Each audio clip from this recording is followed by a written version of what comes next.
Ito mga idol, sabay-sabay natin panoorin ang ganda ng boses ng dalagang ito. At grabe, napadaan lang daw ito sa appliance sa SM ata to.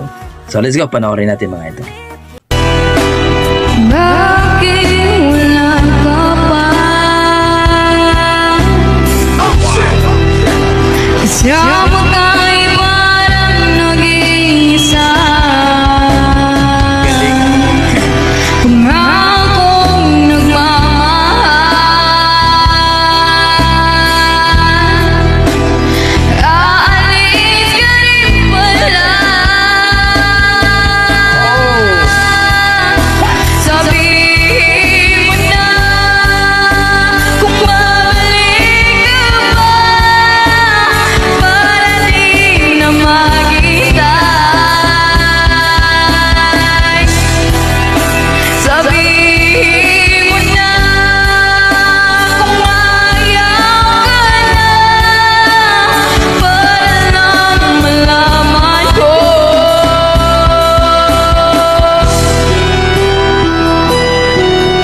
Grabe, ang lupit mo, Ate Girl. Talaga naman. Naririnig mo ba ako? Sigaw ko ba'y walang tinig? Nagkayat kong walang imig. Naririnig naman ako. Sabihin mo na kung babalik ka ba, para di na maghintay. Sabihin mo na kung ayaw ka na, para lang malaman ko.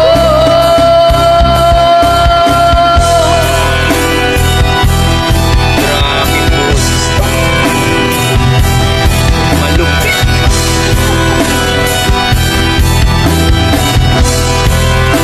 Parang wala lang sa kanya, no? Galing. Ibang klase to. Panalo. Iiyak na lang,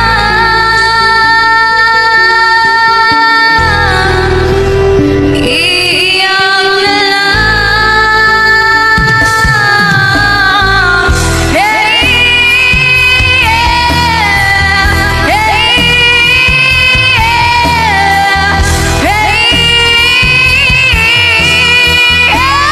Grabe, sarap pakinggan mga idol. bakit wala ka pa? Naririnig naman ako. Sabihin mo na kung babalik ka ba, para di na maghintay. Sabihin mo na kung ayaw ka na, para lang malaman ko. Grabe boses to.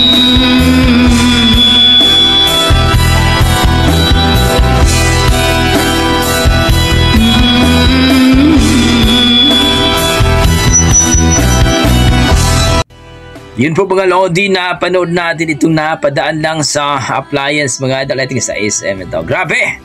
Ang lupit mo, Ate Girl. Grabe yung boses, talagang hataw na hataw. Pahataw! Ang boses ni ate, talagang tumayo yung balahibo ko. Sanay sa kantahan si ate. At I think, no? Pag masasali ito sa mga PGT, talagang mananalo ito mga idol. Ang ganda ng boses, talaga ang ganda ng yung style niya, ng version niya. Ika nga mga idol, hindi lahat ng kumakanta ay nasa TV, yung iba dyan ay nasa SM appliance lang. Grabe, wala akong masabi kundi maraming salamat idol. ang ating napakalupit na girl, no? Kung ano pa masasabi niyo mga idol, please comment down below mga idol para ating pag-usapan. Yan ang ating mga dugong Pinoy pagdating sa kantahan. Magaling talaga. So, okay, hanggang dito lang ko mga idol. Maraming salamat. Ingat po kayo lagi.